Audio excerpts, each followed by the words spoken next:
Willkommen bei meiner Reise quer durch die USA auf der Suche nach ungewöhnlichen Lösungen aus der Krise. Ich bin mittlerweile in Sedona angekommen und viele Menschen träumen davon, mit einer einfachen Produktidee reich zu werden.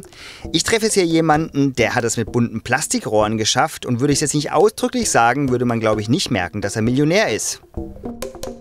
My name is Craig Ramsell. Some people know me as the Boomwhacker guy.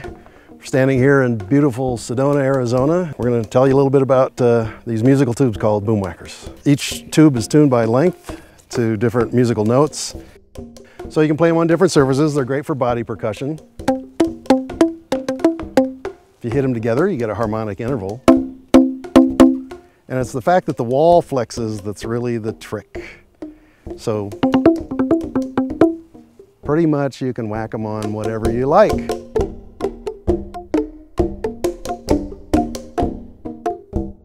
Well, Sedona is pretty much famous as a New Age community, and that's because of these energy vortexes. And some people say that it's due to the iron oxide and the red rocks, and that has something to do with it. It started out as more of a cowboy town, so there's this real interesting mix of people between the more New Age, the metaphysical, the ones that are interested in spiritual things in that way, and then the more Western cowboy. And I don't know about the vortexes, you know. I'm open, but you know, I'm still waiting for my big first mystical vortex experience.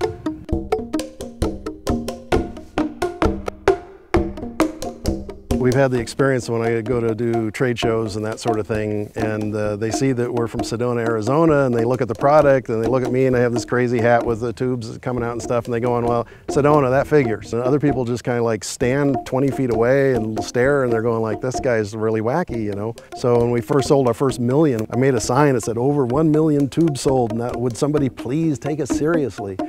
But again, I have this crazy hat with the hard hat with the holes I drilled and the tubes sticking out and a whole rainbow of colors, you know, sticking out, and then a vest with the tubes all around the vest.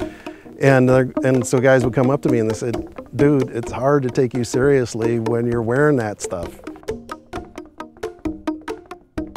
The actual inspiration for these musical tubes was actually an act of recycling. I was recycling a cardboard gift wrap tube, and it was longer than the curbside pickup requirements, so I started freaking out, and I got a scissors and I cut it, and I had 2 pieces, and I ended up whacking them on my thighs and got different tones and held them up, and one was a couple inches longer than the other one. It's like, oh my God, if you can tune them, you can play music with them. Well, the first person I ever showed my ID to was a next door neighbor. So I said, hey Pat, check it out. Now pretend this is cardboard. I've got an idea for a new musical instrument, look. And she started rolling her eyes and like, Craig, please don't just jump at the first thing that comes along. Think about this. And I know, Pat, I'm onto something. I am, really, I am.